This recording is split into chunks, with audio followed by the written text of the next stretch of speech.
Alright, welcome back to another episode here on Phil's Works YouTube channel. My name is Phil, and on this episode we're going to go through and we're going to do a balanced job on these early Harley flywheels. So these flywheels in particular are for a shovelhead, but this balancing technique will pretty well do all your Harley flywheels, all your early stuff anyway.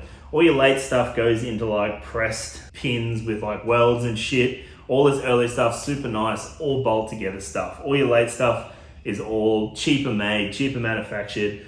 Don't have to put threads on stuff. They just press it together and weld it up. It's pretty shit, to be honest. Anyway, let's focus on our early Harleys here. So basically, to get started, what the hell is balance? Basically, when your engine is running, you've got rotating and reciprocating weights. So your reciprocating is your turning weight, so that's your flywheel spinning, and your reciprocating is your up and down weight. So that's like your pistons, half your rods, all that sort of stuff. Basically what they do to minimize vibrations and to make your engine as smooth as possible, they distribute the mass by counterweighting your rotating assembly. So if you have a look at your Harley flywheels, always wondered why one side is heavier than the other. Why they do this, that is the counterweights to make your engine run smoother, less vibrations, all that stuff. If you've ever ridden a bike that's like the handlebars that have heaps of vibration in on the highway, that is a poorly balanced engine. So what we're going to go through in this episode, we're going to go through and balance the bottom end of this shovelhead. So basically what we need to balance this bottom end, we need our flywheels, obviously. We are going to determine a bob weight with our sheet here. I've got an S&S balancing sheet. We'll go through that in a sec. So I've got a balancing sheet, got my flywheels here, my rod sets, all my clips and pins and fucking screws, all that stuff. My pistons, wrist pins, clips, all my rings. My rings have already been file fit into my bores, so they're all good to go. We're going to need a scale. Obviously we need to measure this stuff, and then we need to work out our balance factor, and then we will make a bob weight and we will spin these things, and I'll show you how we're going to take material out to make these things balanced. So that's enough of an intro. Let's get into the finer details and start filling out our balancing sheet and working out our bob weight. Alright, so basically where we need to start with balancing this bottom end, we've got to weigh all this stuff, then we're going to divide it by a balance factor, we're going to work out a bob weight, and then we have to balance these flywheels, take out or add material to balance them properly.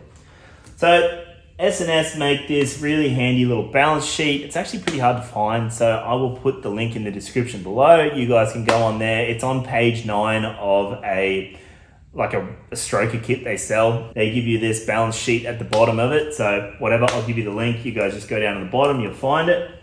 So basically, we've got to go through a bit of shit to work out our bob weight. So basically, what is a bob weight? So the bob weight is a weight that we are going to determine by measuring all this crap, right? And it goes in where our rod set would bolt. So it goes in our pin here, and then we put a rod through this and then put it on a knife edge. So a knife edge is just two parallel edges, and when we have a rod through our flywheel, we put it on there, and the flywheel will fall to the heavy spot. So we keep taking material out of the heavy spot until it doesn't stop in the same spot anymore. So that is a balanced flywheel. So let's forget that. We'll do that later in the piece. But for now, we need to start measuring some stuff. So if you guys come in, I'll give you a closer look at this sheet, and we will go through this sheet together and measure all this crap. It gets a little bit confusing when you've got to start multiplying and working out your balance factor and all that sort of shit. So come in a little bit closer and we'll have a look at this. All right, so I'm gonna do this as best as possible so that you guys can see what's going on here. So basically they give you an owner's name. This is my buddy, Josh Pretty, and it's an 80-inch shovel. So down the side here, it gives you all these notes so that you can jot down what it is. This is super handy. If you do a few balancing jobs, it's handy to keep this stuff and write down what it was, because if you come to a balancing job in the future and it doesn't look right, you can come back and look at this stuff and have a look at your weights and see if it's anywhere close. Super handy to keep these things. So this is a big twin. It's about an 82, I think, and it's an 80-inch, so we know it's 3-inch bore, 3.5-inch bore, and a 4 1/4 stroke. So that's all well and good. We don't really need to worry about that too much. So we'll just quickly run through this and then we will go through and start measuring shit. So we've got a front piston weight. So all this stuff's usually pretty the same. If one of your pistons is a few grams more than the other, you can come in here, grind some shit out and make them the same weight. They have little bits here which you can take off and make your pistons the same weight. I will show you that it doesn't really need to be that accurate, and I will show you why in a sec. So basically quickly going through this, your front piston weight, right? You want to measure your piston, your wrist pin, your clips, and your rings. I'm not sure why it's got wrist pin twice, but basically you measure all that on your front and rear, and then you have two totals. So then we go total for both, blah, blah, blah. And then your connecting rods, that's this here. We measure the crank pin, the nuts, the cages, the bearings, and all this crap. We measure all that together, write all that down, lock screws, total. And then we measure, this is where it gets a little bit complicated. We start measuring the rods, right? So we measure the wrist pin end, but we only want to measure half of the rod. I will show you how we do that in a sec. And then the same with our crank pin end. That's what CP end means. We want to measure the crank pin end. Now remember, our fork, our rear rod is always going to be much heavier because the front is just our knife guy. The rear is the two forks. That's always super heavy. You can go crazy and grind this and make it a bit lighter, but I'll show you it doesn't really matter. So we go through all that, have all our totals here, actual weights, that you just measure the whole rod to get the actual weight and see if you're close, measuring half. And then you have your reciprocating weight total of both pistons, go through all that, blah, blah, blah, total rotating weight, and then you take it away from this, multiply it by a balance factor, reciprocating weight, add rotating weight, and look, it does look a bit fucking complicated and overwhelming. It's really not. I will go through all this with you step by step and show you. This, yes, this looks a bit overwhelming. Don't worry about it. We'll get there at the end. So let's go through. So we want to, just to make this proper, let's go through. I'm going to put an F on this piston for front, obviously, so we keep the front and rear stuff separate. So let's go through and do our front piston weight. So turn me little guy on here. So we want to go piston, right? Wrist pin, our clips, and our rings. So one top, 1 second, two of these little guys for our oil retainer, and then one of this. So we've got 648 grams. Now, you Americans might want to do this in your fucking imperial stuff, whatever. I'm doing this in metric. I'm in Australia. This is what's going to happen. So the next thing, don't really worry about your point stuff. Just round it up or down wherever it needs to go. I'll show you why in a sec. Doesn't need to be that accurate. So we got 648.4. We're just going to call it 648. So front piston, all this stuff together. I'm just going to skip measuring this stuff individually, do it all at once because it's easier. 648 grams, right? So let's do all the same with our rear now. Let's see how similar these are. Piston, wrist pin, clips, top, second, oils. What do we got? It's within a gram. So we go total again, rear piston total. We're going to go 649 grams. Fucking worry about that. And then it has a total for both. So we're just going to add these together and get a total for both. Now, I didn't get a fucking calculator because I'm using my phone to film. Give me a sec, I'll get a calculator.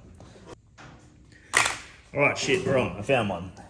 So we've got to do a total for both pistons now. So let's go, what is it? 648 plus 649. So we got 1297. So 1297. So that is our pistons on all that shit freaking done. So put that to the side, right? Now, we've got to do the rods. The rods are a little bit more complicated, as I said. So we've got to pull these things apart, right? So we need to fuck those off. All this, all that. Put those to the side for now. We got to measure all this stuff.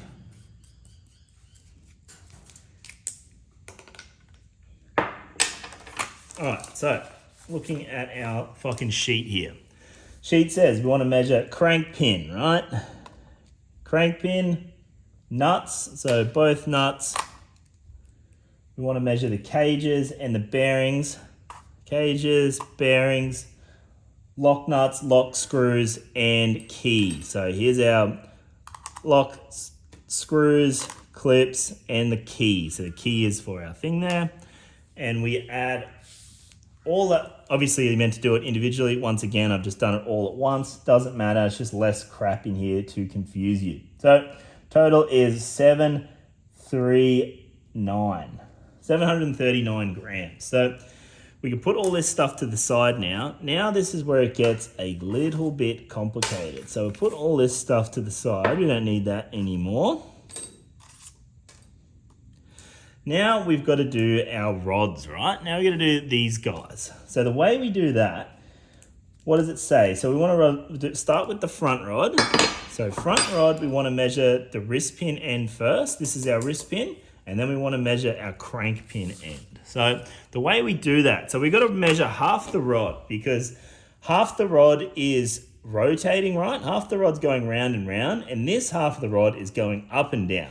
So that is the difference between our reciprocating and our rotating weights. So rotating, reciprocating. So that's why we got to half this. So what we do, I've just got my little trusty dial gauge stand here. So what we do this with it, set that up somewhere, and we want to measure this thing sort of halfway up. So we're doing wrist pin end first. So we'll lock that down. So we want this thing somewhere around level. The level's usually the best. So I just got to set this up somewhere where it wants to be levelish. So the rod is sort of level here, right? So what we do, we measure this a couple times. So we just take an average, right? So wrist pin end, sorry, I'm trying to do this. I got a fucking camera in the way. It's not easy. So wrist pin end on front rod, wrist pin end. So what do we got? 235 there. We'll turn it over. Yeah, 235 again. Turn it over. Right, so we're going with 235. So front rod, wrist pin end, 235, right? So now let's go crank pin end. So this is crank pin end. So we just swap this bitch over, put it on there like that. So what do we got? 322-ish. Let's flip it over. Try a different couple of spots. 329-ish. See, it changes a bit. So if you've got a big number, both sides, just go somewhere in between. 325.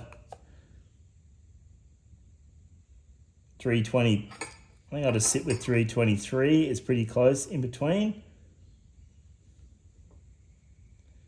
323 I'm going to go with. So crank pin end is 323 grams. That was right, wasn't it?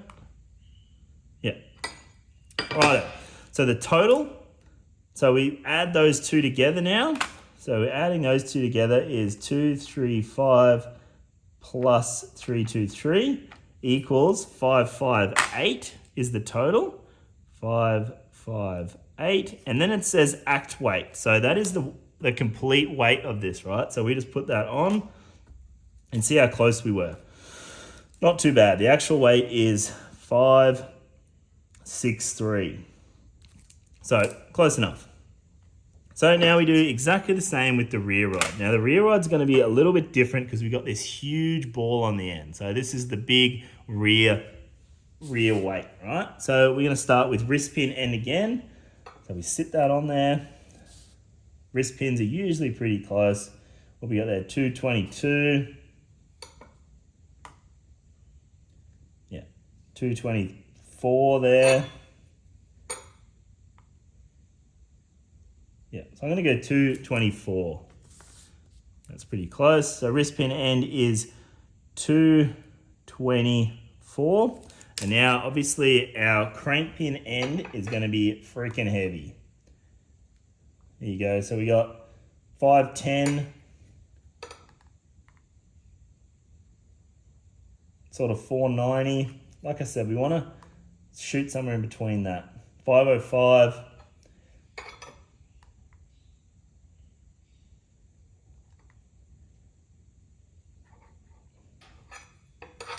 Can be a little bit fiddly this to get it right, but you got nowhere to be, so why not do a good job? Yeah, so 490-ish looks pretty close. Yeah, I'm gonna go with 490 for the crank pin end. So 490, and then once again, we've got a total. So we add those two up, 224 plus 490. That equals 714. And then once again, we do the actual weight. If my fucking scale's big enough here. Pretty close. 716-ish. So not bad. So now that's all our shit measured. So now we go through and just do the more complicated part here. So let me get rid of this shit and we'll go through this together. Alrighty, so let's go through this bit. So what do we got? Reciprocating weight total of both pistons. So what we do there, so reciprocating weight of both pistons is back here. So we've got the total here. So that is our 1297. So something I want to just quickly touch on. I always print out two of these fucking things because I always fuck something here. So always print out another couple so you don't have to go back to the computer and print them out again. So 1297, so that's reciprocating weight total of both pistons, that's here. And then we've got wrist pin end of front rod. So we go front rod, wrist pin end is 235. And then wrist pin end of rear rod. So rear rod, wrist pin end, 224. 224. So this is getting our reciprocating, so up and down weight. So we add all this together and that's our total reciprocating weight. So 1297 plus 235 plus 224, right? We got 1756. Now I've done a few of these, that sounds about right. They're all around that sort of area. So now we want our rotating weight, total of crank pin, nuts, etc. So our total rotating weight is down here. So connecting rods, crank pin, yeah. So total rotating weight is here. So that's our 739. 739. So front rod, crank pin end of front rod. So front rod, crank pin end is 323. 323. Yep. And then crank pin end of rear rod. So that's our heavy one. It's our 490. 490. And then we add up these three again, right? And that's going to be our total rotating weight. So start with our 739. 739 plus 323 plus 490. So that is 1552. So 1552. So total reciprocating weight. So that's it. And then we bring down this total reciprocating weight. So this is where it's a bit complicated how they do this. So they want you to bring this back down here. So we just need to copy this number down here. So it's all in one spot. So 1756, that's our total reciprocating weight. And then multiply times balance factor. Now this is the part where people usually get a little bit confused. What is our balance factor? Our balance factor is 60%. So on a car and stuff, you're probably looking more at 50%, but because this is a silly 45-degree V-twin, we sit at that 60% balance. So we'll put our balance factor in there at 60%. So what we do here, this is where it gets fucking complicated. So we take our total reciprocating weight, right? We divide that by 60%, and then we put that down here, and then we add our total rotating weight. So that is here, our 1552. And then we put that here, and then we divide it by 2, and that gives us our bob weight. So let's fucking do that. So it's 1756, right? And then we're going to times that by 0.6, and that is our 60% balance factor. And that is 1053. So 1053. Don't worry about, we're just going to round up again. So that's 1054 if we round up. 1054. Then we add our rotating weight. So we go 1054 plus rotating weight here. 1552 equals, so that's 2606. So 2606. And then we got total bob weight for 2 wheels, and that is our 2606. So that is our total bob weight for both wheels. But because we balance them separately, we divide that by 2. So divide it by 2, we have 1303. 1303. And that is our bob weight for each flywheel. So 1,303 grams is our bob weight. So on our flywheels, that is going to be the weight for the bob that we hang from our crank pin when we balance these things. So that is literally the hardest part of balancing your bottom end. So I've run through all that with you. Surely you can't fuck it up now. So just remember, this is the biggest thing here. Our balance factor is 60%. So just remember that.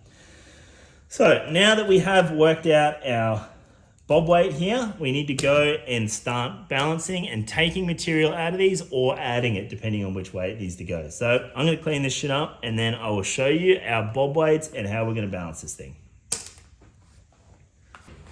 All right, before we go to physically balancing our flywheels, I just wanted to go through and touch on a few points why we don't go crazy accurate when we balance this stuff. So first thing to take into account is we are only static balancing these flywheels. So all this stuff is just static. And what I mean by static is we're not taking into account any sort of combustion balance that is going on in the engine, none of that stuff. This is only rotating assembly. It's not taking in any firing, anything like that into account. So a Harley being a Harley, the way they are, a 45-degree V that fires the way it does, they are going to be unbalanced and make a lot of fucking vibration when they sit there and idle or whatever.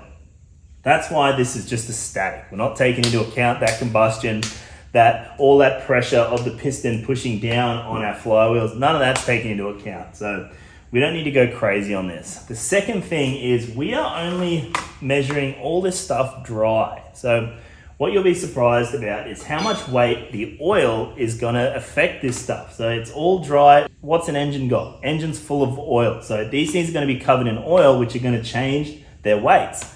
So let's just have a look, take this into account. So this is 560 grams we worked out, right? Let's just spray this with oil, cover this fucking thing in oil, and now what's it fucking weigh? There you go, weighs another 6 grams. So that is why we don't go super crazy measuring this thing to 0.0 whatever. We're just gonna do it roughly, round it up, because we're not taking into account the oil on these parts. We're not taking into account the forces of, combustion, all that sort of stuff. So we're just doing the static stuff to give it the best chance of being the smoothest engine a Harley possibly can be. So let's get into physically balancing these things now. All right, so now we physically get into balancing these flywheels. So in order to do that, we need a few things. These are specialty tools that aren't just lying around. I've had to make all of my stuff. Sure, you can buy it from the States, but ends up being super expensive. Maybe for you people in the States, it's pretty cheap to buy locally. But anyway, what you need is some bob weights. So this is like a bob weight setup, right? I haven't set this up or anything yet. We'll do that later. I just want to show you a brief breakdown of what we need. So with this bob weight thing, you can pull it apart and put different weights in it. See, it's got all these different size shims. So I have a bucket here that just has a heap of different size shims in it. And basically these shims are all different thicknesses, which makes them different weights. So we need to weigh this bob weight, put the right amount of shims in there to make it the weight that we have worked out on our sheet. So the other thing we need is this little guy here. So this guy bolts through our flywheels. So it bolts through the flywheels and has this rod. So the idea of the rod is once we bolt it through our flywheels, so it goes like this, that screws on there like this. So it's a nice thread. Fuck, that's a nice thread. Screws on there like that. So this is the perfect center of our flywheels now. And then what we do, we have our knife edge here. So what we do, we level our knife edge so we know it's perfectly level. And then with our bob weight connected, so haven't set this again by the way, so we'll do that next. I just want to show you. So we put our bob weight in here, same thing. Goes like that, bob weight, and then our center. And what we do, we put it on our knife edge. So we put it on there like that. And then it falls to the heaviest point. So this is how we balance it. So you see how it's nowhere near where it wants to be? It's super heavy down the bottom here. So we know that this is imbalanced. Like I said, we still have to set this weight. So I'm pretty sure the weight gets heavier. So this is going to get worse. So I'll show you that in a sec. But basically, that is where we are. We just need these few little specialty tools and then we can physically balance these flywheels. So you got to do them separately, so one flywheel at a time. That's when we worked out our bob weight. Remember at the bottom we went divided by 2, and that's why, because we're dividing the bob weight by 2 because we are separately balancing them. So let's get through and set the weight of our bob weight, and then we will put this all together again and I'll show you how to take material out of these flywheels so that they are perfectly balanced. Alright, so let's set up our bob weight. So this is basically it, just has the screw from one side and then just has a nice heavy body with all these shims that we can change like I was talking about before. So looking at our sheet, we are aiming for 1.303 grams, so 1.3 kilos basically. So the last engine that I balanced, I'm pretty sure it was a panhead, and this was the balance, the bob weight for it. So 1290, so whatever, it was 10 grams lighter than what this one is. So we are pretty well in the ballpark. This is why it helps to keep these sheets and keep stuff like this around. So we just need to get a little bit heavier. So let's put this to the side. Actually, no, let's put it back on. So we need to get a little bit heavier. So let's break this apart like that. And then maybe we can just add one of these shims here. What's that? Oh shit, that's not bad. 1306, so we got 3. So I think that's as thin as these shims get. So I think I might try and maybe I can put a thicker style shim in there instead of these smaller ones. This guy's a little bit thicker. What's that? 1280. 95. 37. 310. What have I got here? It's a little bit finicky to get the somewhere close. Where I had was probably close enough. I'm just being a little bit finicky here. 310. What if we get one of these larger ones instead?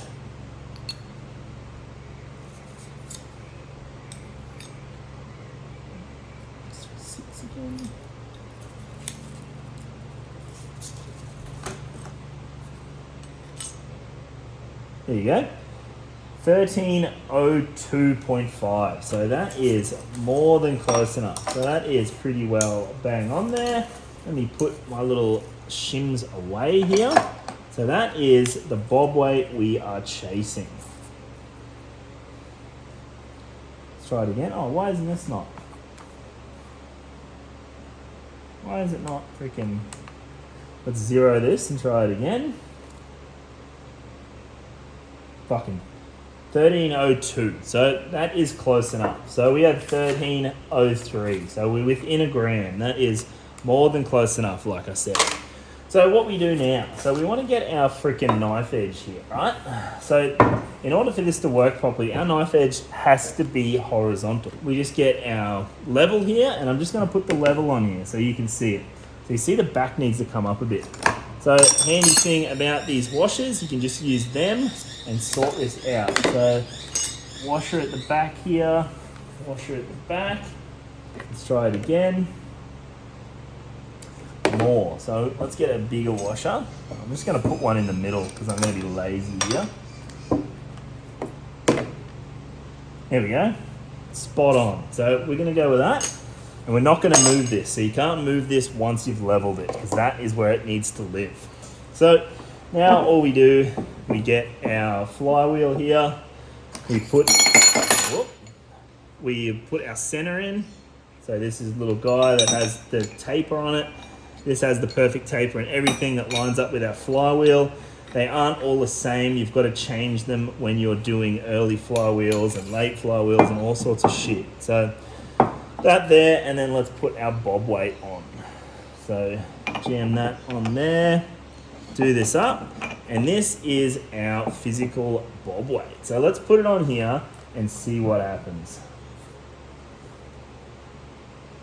So you can see it's heavy right down the bottom there. So right on the bottom where our counterweight is where it needs to take some weight off. We just let this sort of stop there. So it's not exactly on the bottom, it's sort of off to the side. So what we do, I've just got a bit of chalk here and we just mark this. So it needs to be about here where I need to take weight off. So let's do it again. Put it on the top so we can see. I'm pretty sure about there we need to take some weight off. So this can be super, super finicky. I'm just sort of slowing it down with my finger until it gets close to the bottom and then it sort of works itself out.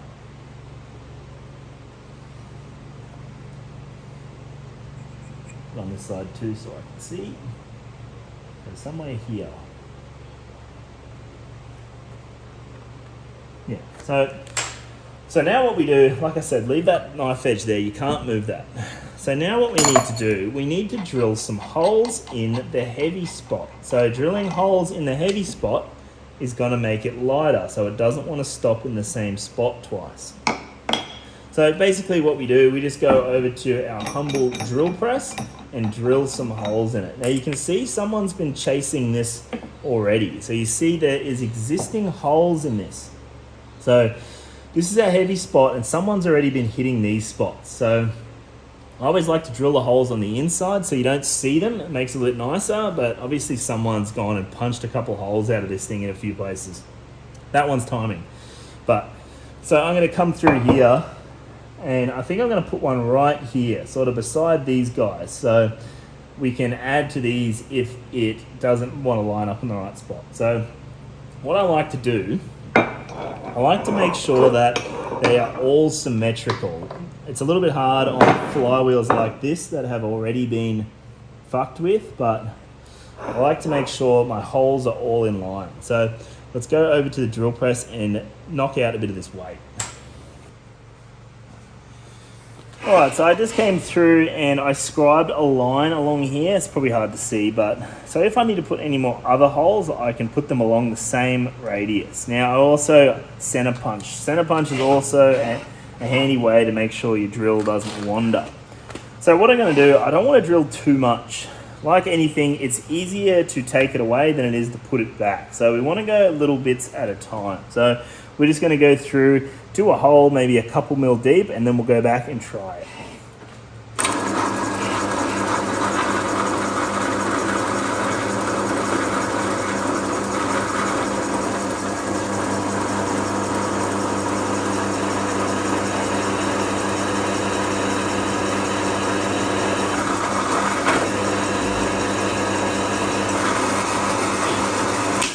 Now, surprisingly, this stuff is pretty soft, so it goes through pretty easy. So I've got a hole there, a couple mil deep. Let's go over and try it, and then maybe it needs some more taken out in exactly the same spot.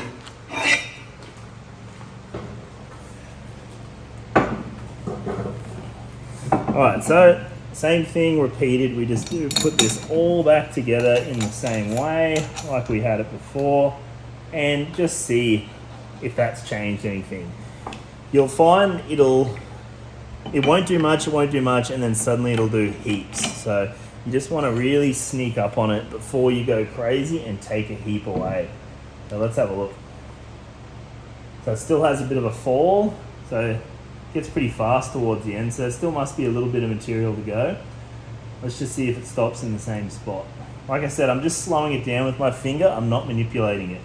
So when it's doing these big rocks like that, just so it doesn't take so long for it to stop, on the big rock on the way back down, you just sort of slow it down with your finger. And then, see here, you leave it alone and then it finds its home. So looks like I've got to keep going around a bit. So now I'm stopped sort of here, closer to the actual center. So I'll put a mark there, see if it stops there again.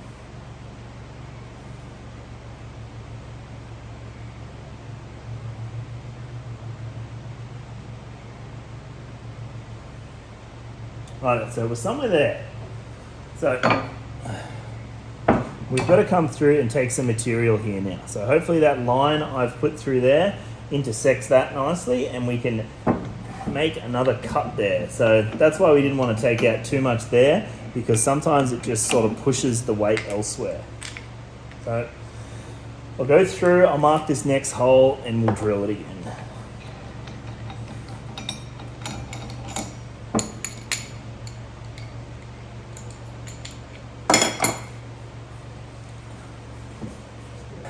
This is where the line was, right? This guy here. I've put a center line on as well because when I do this, I like to make sure my holes are symmetrical. If you guys have a set of flywheels that have never been balanced and don't have holes everywhere in them, fucking make a point to put them in the right spot, make them all symmetrical, make it look nice. No point just punching holes all around the thing and make it look like fucking Swiss cheese like someone else has. So the other thing, because where we wanted to take off material was right here, and my drill bit is too big. It would have taken off both sides. So I've moved it over here. So what I did was I moved it over here. I'm going to drill a hole there, and I also marked a hole here, which is exactly the same spot on the other side of the center line. So if this doesn't take enough or it takes too much, I can go here and get it back to center line. At the moment, it's a bit weight off center line. So I always like to go off center line and make it all symmetrical. And then if you get it really good on your next flywheel on the other side, it should be exactly the same and you can put the holes in exactly the same spot. So let's do a little bit more here.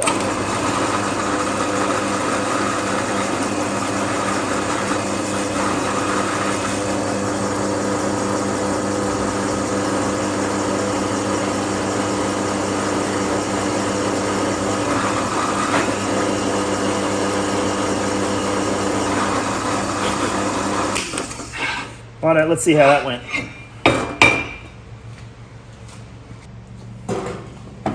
Righto, so you guys are probably getting the picture that this stuff's a bit finicky. This takes quite a long time to get this exactly right. So I'm just going to show you this last time and then I'm just going to go through and get it done and show you what it looks like done. So still quite heavy at the bottom there. So either this thing wasn't balanced before or it was balanced wrong, or maybe the pistons and stuff were lighter than before and now we have a heavier reciprocating and rotating assembly. So either or, this was miles off, and if I put this, just slap this thing together, it would have been fucking vibrating as hell. So we're sort of looking like we're coming closer to the center line. So this thing's ending up right on the center line. So what I'm going to do, because it's ended up right on the center line, I'm going to drill this guy, which is completely opposite of our center line here, and then I'm going to take a little bit more out of this. So then we can just balance those two holes, take a bit more out of one than the other, and get this thing bang on. So like I said, I'm just going to go through now, get this thing done, and then I will show you what it looks like at the end and basically what you're shooting for. This thing will never stop in the same spot twice. That's how you know you're perfectly balanced.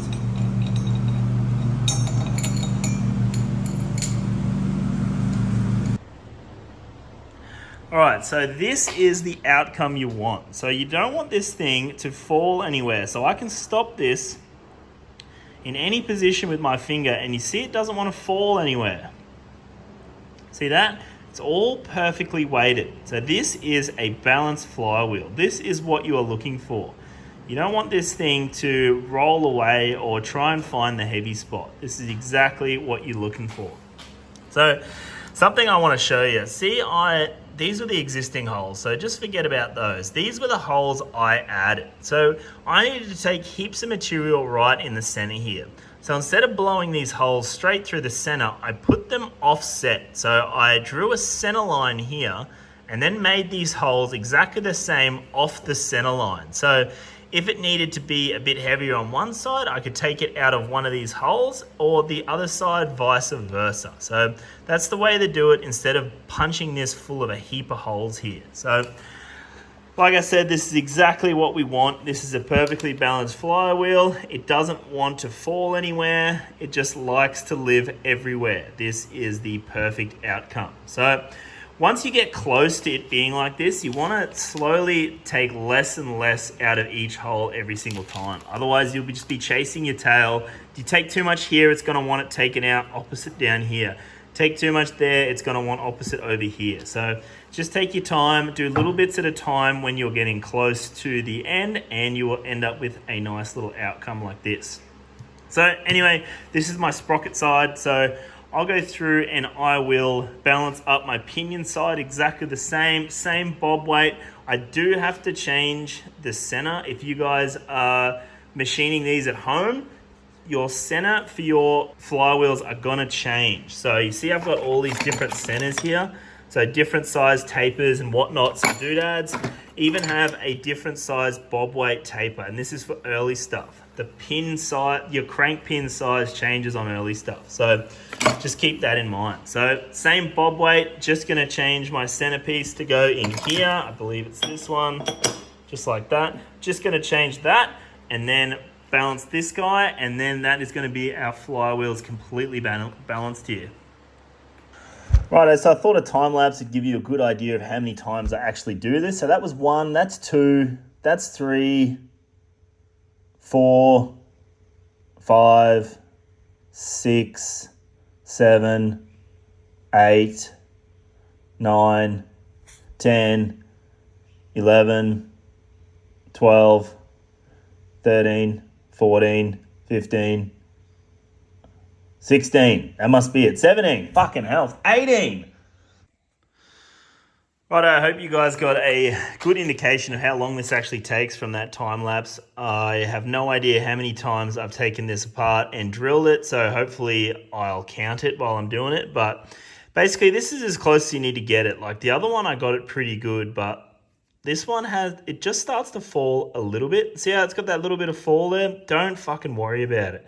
You know, I was talking about this is all just, static stuff. It's all sort of, once this is all covered in oil, it changes weights. Once you've got your compression going through these flywheels as well, all the force from that, this doesn't really matter. That is freaking close enough. So like you can see here, I've sort of run into the other holes on the other side of his fucking flywheel. So please do me a favor, guys. If you guys are fucking balancing your flywheels at home, balance them on the inside like this so you don't run into other holes like that.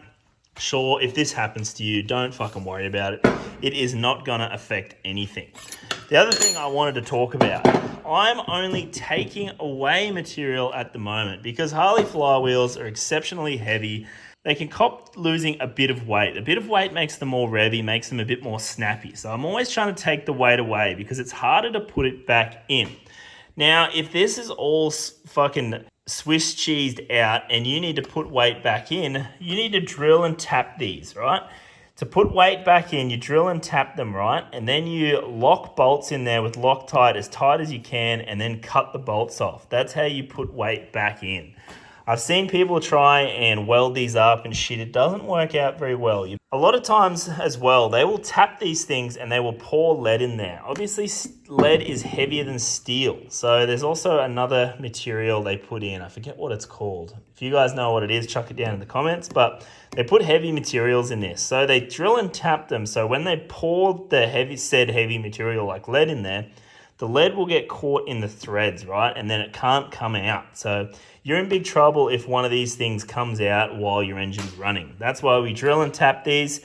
Either pour your hot material in or you just lock a bolt in there with Loctite and cut it off flush. That's how you add material. Like I said, I always like to take the material away because these flywheels are super heavy, doesn't need it. And when you take weight out of them, lighten flywheels makes the engine more snappy and rev harder. So that's why I like to always just take it away. But anyway, I have gone through and both of these are now balanced. I'm just going to go through with my deburring tool and deburr all these holes. These old ones haven't been done. I just like to do it. It sort of makes sure that you don't have any material that might float around in your engine after the fact. If you leave a burr on here and it comes off while your engine's running inside the engine, obviously it's going to go through your oil pump. So I like to go through, deburr all these things, give these things a fucking huge wash before I even think about assembling them. Get in there, any blind holes like these, get in there and scratch all the shit out. You don't want you want these things clean as a whistle, no shit left behind when you put this thing back together. So I will go ahead, deburr all these things and then come back, and that is pretty well it for balancing our flywheels.